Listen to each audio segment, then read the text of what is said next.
एक मिनट, किसको पिक करना है? मुझे पिक करना है, और किसे? ठीक है, लेकिन अगर तुम टैक्सी लेकर आ जाओ तो मैं किराया दे दूंगा। करीम, दुल्हन टैक्सी पे आते हुए अच्छी लगेगी क्या? तुम्हें खुद यहाँ आना होगा। हमारे यहाँ कुछ रिवाज हैं, अगर नहीं आ सकते तो अकेले ही शादी कर लो।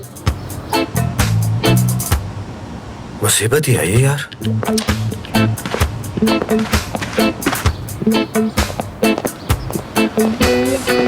चलो जल्दी करो, फोन उठाओ, कहाँ रह गए हो? हेलो हेलो, कहाँ रह गए हो तुम दोनों? मैं कब से पार्लर के बाहर खड़ा तुम दोनों का इंतजार कर रहा हूँ। हेलो भाई, आपकी आवाज ठीक से नहीं आ रही मुझे। जल्दी आओ, वो लोग जाने वाले हैं, कहाँ रह गए हो? अरे उसे ठीक से पकाओ, क्या कर रहे हो तुम? अरे यार, ये दोनों आ क्यों नहीं रहे?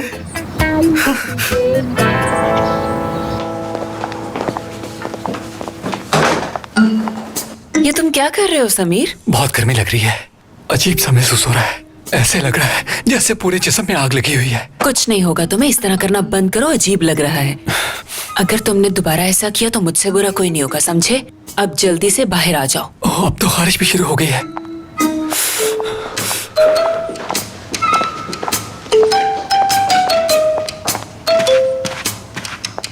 चाय पी लीजिए मैडम।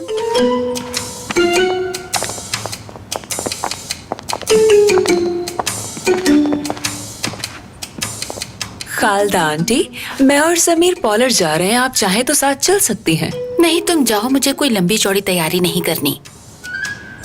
आपके बेटे की शादी है, आपको तो सज धज के रहना चाहिए आज के दिन। मेहमान देखेंगे तो क्या कहेंगे? ओह हाँ, इस घर में एक नई दुल्हन आ रही है और वो इस घर को एक वारिस भी देगी। यूं सबकी चहेती बन जाएगी। और शायद तुम्हें पता नहीं है कि मुझे बच्चे बहुत पसंद हैं। मोहसिन का भी यही ख्वाब है कि वो अपने पोते पोतियों से खेलें, लेकिन तुमने तो इस बात की कभी परवाह ही नहीं की। और जब नई दुल्हन इस घर को वारिस देगी तो मोहसिन तो खुशी से पागल ही हो जाएंगे। और जब पोता पोती इस घर में खेलेंगे तो ये घर छोटा पड़ जाएगा। तो बेहतर होगा तुम अपने लिए किसी नए घर का बंदोबस्त कर लो। मैं और समीर इसी घर में रहेंगे, आप इस तरह हमें घर से नहीं निकाल सकती खालदा आंटी। अरे नहीं मेरी प्यारी बहू, मैं किसी को घर से नहीं निकाल रही। मैं तो बस तुम्हें हकीकत से आशना कर रही हूँ। चलो जाओ जाओ, तुम्हें शादी की तैयारी करनी होगी। समीर, देख रहे हो कैसे बात कर रही है मुझसे? ये सब तुम्हारे ही छेड़खानी का नतीजा है। चलो अब चलते हैं यहाँ से। बाबा,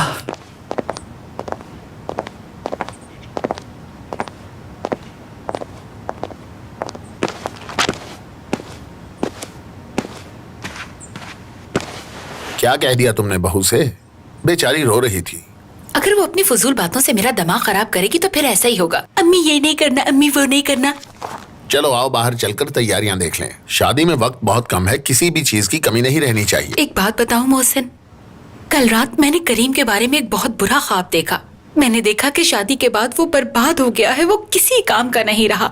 हमारा बेटा अपनी पसंद से शादी कर रहा है तो इसमें मसला क्या है? तुम्हें तो आज खुश होना चाहिए, मगर तुम मुंह बनाए बैठी हो और भयानक ख्वाब भी देख रही हो। जानते हैं मैं क्या सोचती हूँ? ये शादी ज्यादा से ज्यादा सिर्फ 1 साल ही चलेगी, उसके बाद सिर्फ बर्बादी ही बर्बादी होगी यहाँ पर। एक्सक्यूज मी बाबा, प्लान में थोड़ी सी तब्दीली आई है।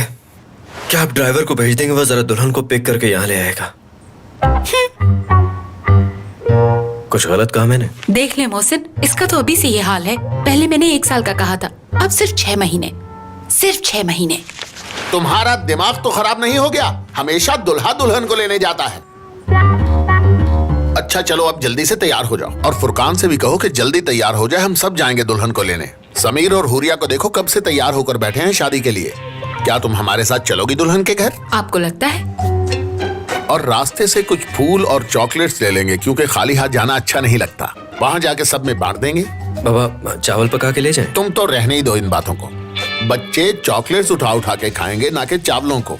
और मीठा बांटने से तुम दोनों की जिंदगी में हमेशा मिठास बनी रहेगी। मेरे पास इससे भी बेहतरीन आइडिया है मोहसिन। दुल्हन को घोड़े पे बिठाओ, वो भाग जाएगा लेकर। बाबा मैं घोड़ा कहाँ से लाऊं भला? अब तुम जाकर तैयारी करो, इससे पहले मेरा दिमाग मजीद खराब हो। लगता है इस घर में सिर्फ मैं ही हूँ जिसे शादी की सबसे ज्यादा परवाह है। हो मेरे खुदाया, जरा जल्दी हाथ चलाओ भाई। खराब।